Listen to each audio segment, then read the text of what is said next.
All hail Biafra. This is Biafra Liberation Army Network coming to you again. Please do subscribe, like, share, and comment. A lot of people have been celebrating the 90 years birthday anniversary of the former military head of state, Yakubu Gowon. And 90 years is not a joke. I wish him happy birthday. We respect old age. And Gowon being 90 years today, I think there are a lot of things I was expecting for Gowon, but Gowon has made yet another mistake.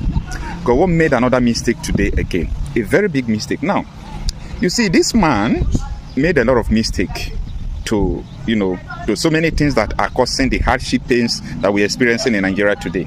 This man had opportunity to turn Nigeria to a safe haven, to turn Nigeria to a country like Dubai and so on and so forth.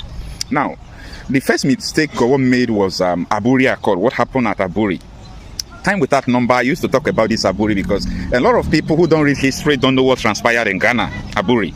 So what happened in Aburi is that the architect of Nigeria, how Nigeria is going to go, how everything is going to go, where the north, south, east, west agreed that these are the way to go. Everybody have your own security, control your resources, pay tax to the federal government, and control everything, the regional system of government. And Britain asked Gowon not to accept the accord after he have signed. So he defaulted. That led to the civil war. So Gowon was the aggressor of the civil war. Now, I was expecting Gowon to tender apology at 90. Hear me and hear me well. I was expecting Gowon to tender apology at 90. I was listening to his speech, tracking his birthday, tracking a lot of people who are sycophants, who are there, who are telling Gowon, hey, thank you for uniting Nigeria. I was looking at them and I was laughing. You know why I am laughing? I am laughing because they are thanking Gowon, but Gowon is not at rest at 90. Gowon is not at peace at 90. He might pretend that he is at peace. He might pretend that everything is fine, but Gowon is not at peace at 90.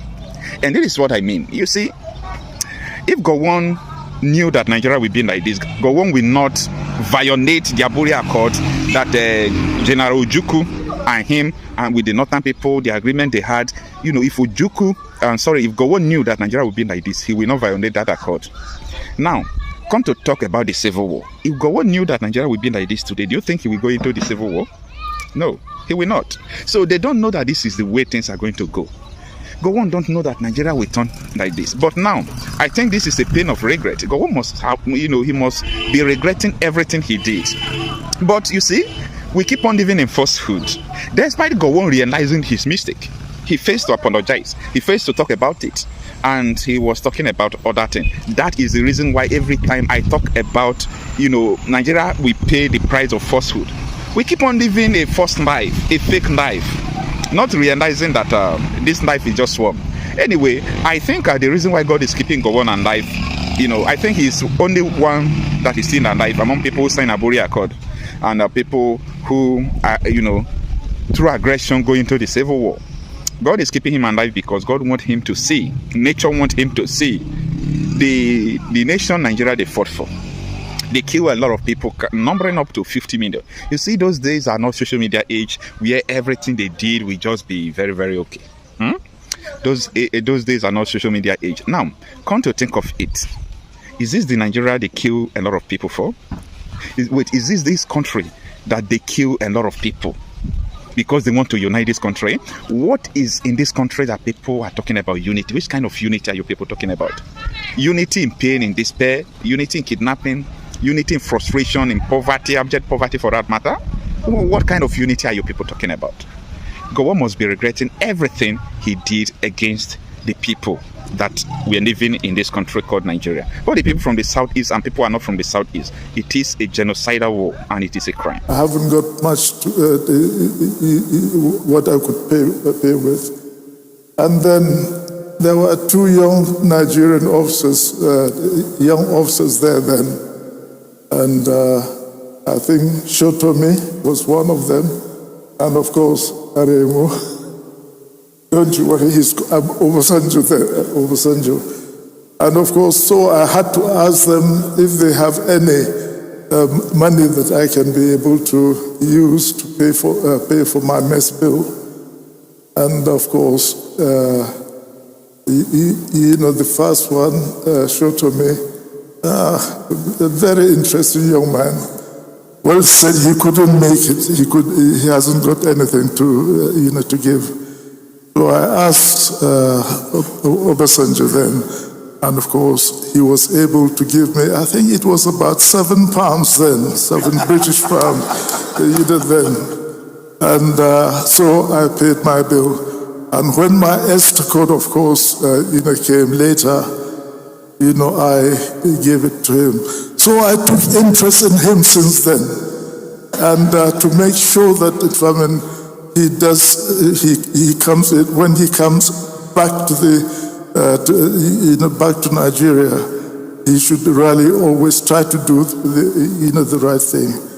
And yes, so when he came back and he said he wanted to do engineering, I was advising him engineering. There isn't very much opportunity to go right up, because at that time you only consider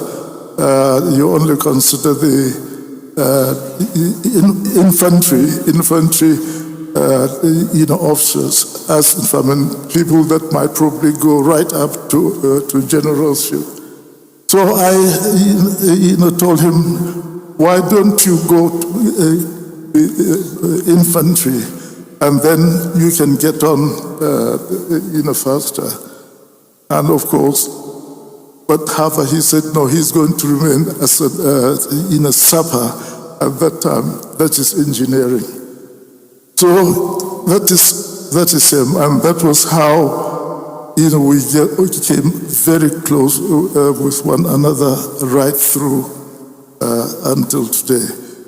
So let me say this, that I'm supposed to be making a response to to this lecture. A response to what? Yeah, the response and also the tribute that we've received. My goodness, it has covered everything that everyone wants to sort of say, giving us credit for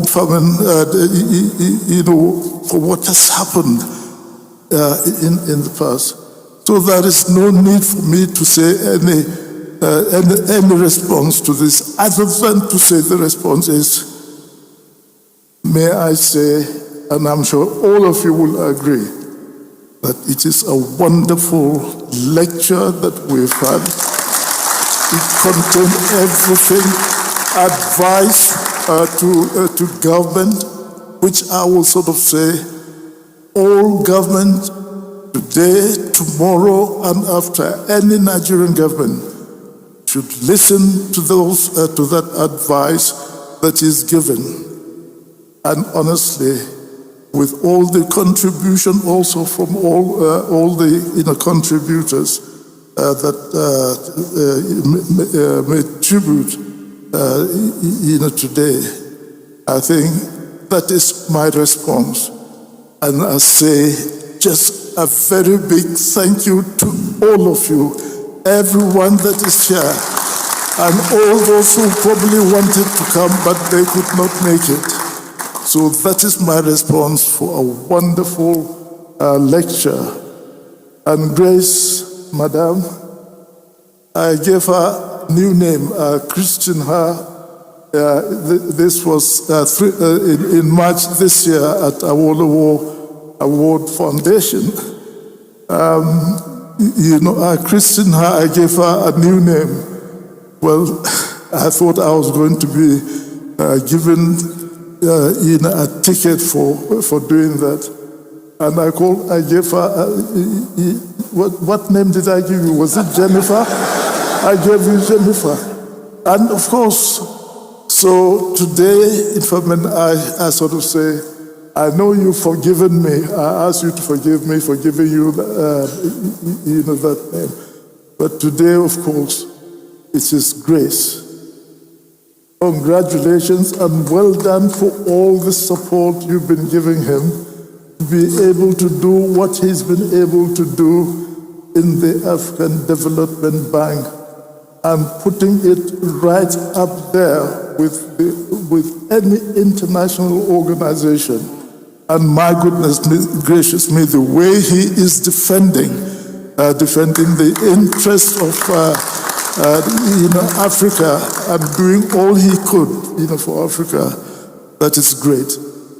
So I'm delighted that my wife, the Field Marshal, shall I say,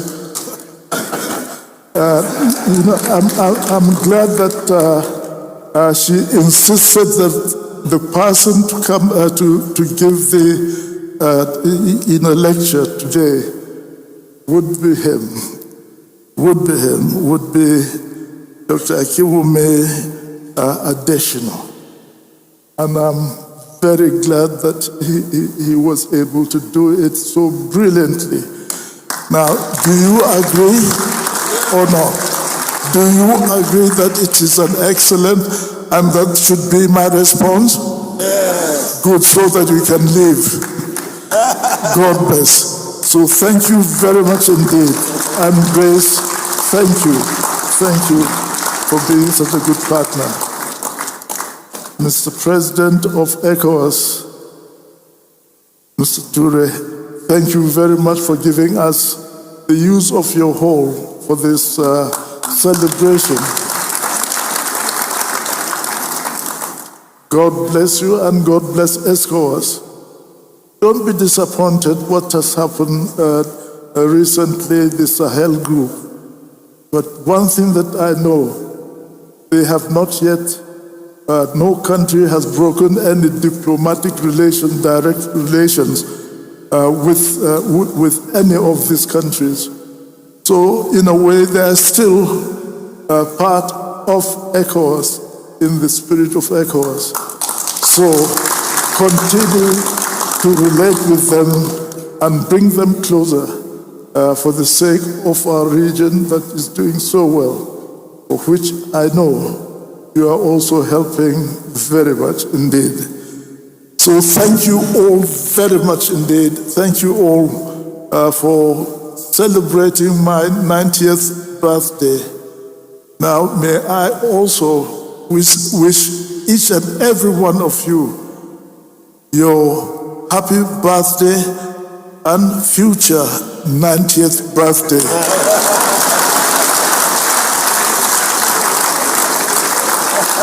God bless you all. Amen. Thank you.